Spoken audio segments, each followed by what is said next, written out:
आर्यवर्धन बनेगा अनु का सहारा। क्या फिर से करीब आएंगे दोनों? दोस्तों, सीरियल तुमसे तुम तक का आने वाला एपिसोड दिल को छू जाने वाला और रोमांच से भरा होगा। कहानी अब ऐसे मोड़ पर आ चुकी है जहां हालात अनु को फिर से आर्यवर्धन के करीब ले आएंगे, चाहे वह खुद चाहे या ना चाहे। शाम का वक्त है। घर में हलचल मची हुई है क्योंकि मानसी ने आज की ग्रैंड पार्टी की पूरी जिम्मेदारी मीरा को दे दी है। हर कोई व्यस्त है, तभी मीरा का फोन बजता है और स्क्रीन पर आता है रघुपति का नाम। फोन उठाते ही रघुपति की आवाज में वो चालाकी झलकती है जो हमेशा अनु की जिंदगी में तूफान लेकर आती है। वह मुस्कुराते हुए मीरा को बताता है कि अनु ने अब नया काम पकड़ लिया है, कैटरिंग का काम, और आज शाम उसी पार्टी में अनु खाना बनाने जा रही है। मीरा की आंखों में चमक आ जाती है, मगर ये चमक खुशी की नहीं बल्कि साजिश की होती है। वह तुरंत रघुपति से एड्रेस नोट कर लेती है और तय करती है कि अब वह अनु का रास्ता आसान नहीं रहने देगी। मीरा पार्टी स्थल पर पहुंचकर चुपके से कैटरिंग मैनेजर से मेन्यू बदलवा देती है।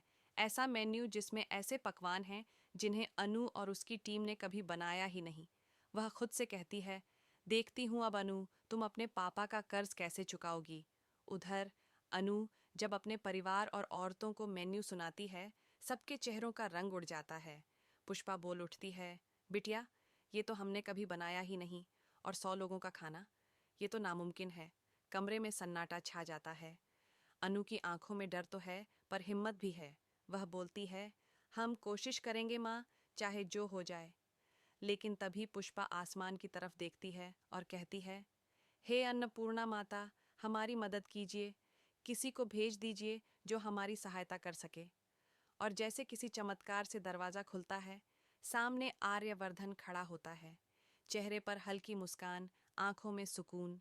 वह कहता है, भेज दीजिए नहीं पुष्पा जी, भेज दिया गया हूं।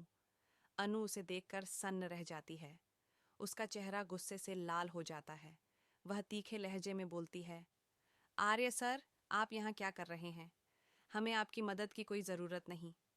पर आर्यवर्धन बस मुस्कुरा देता है। अरे ऐसे कैसे? मैं तो मदद करने आया हूँ और करूँगा भी।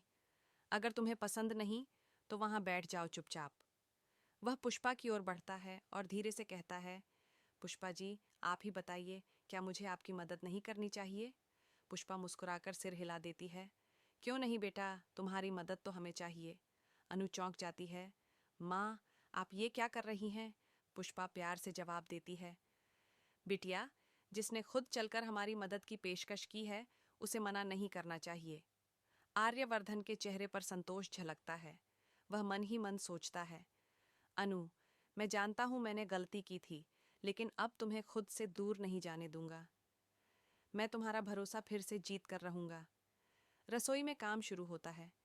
आर्यवर्धन बर्तन उठाता है, सब्जियां काटता है और अन्नू की ओर देख एक प्यारी सी मुस्कान फेंकता है। अन्नू गुस्से में नजरें फेर लेती है, लेकिन उसके दिल में कहीं ना कहीं एक सुकून सा उतरता है। वह जानती है, चाहे जितना गुस्सा हो, आर्यवर्धन का साथ उसे ताकत देता है। दोस्तों, अब देखना यह दिलचस्प होगा कि क्या आर्यवर्धन की ये कोशिशें अन्नू का गुस्सा कम कर पाएंगी? क्या दोनों का रिश्ता फिर से पटरी पर लौट आएगा, या फिर रघुपति और मीरा की चालें एक बार फिर इन्हें अलग कर देंगी? कमेंट में बताइए, क्या आपको लगता है कि आर्यवर्धन ने सही किया? और वीडियो पसंद आए तो लाइक, शेयर और चैनल को सब्सक्राइब करना मत भूलिएगा।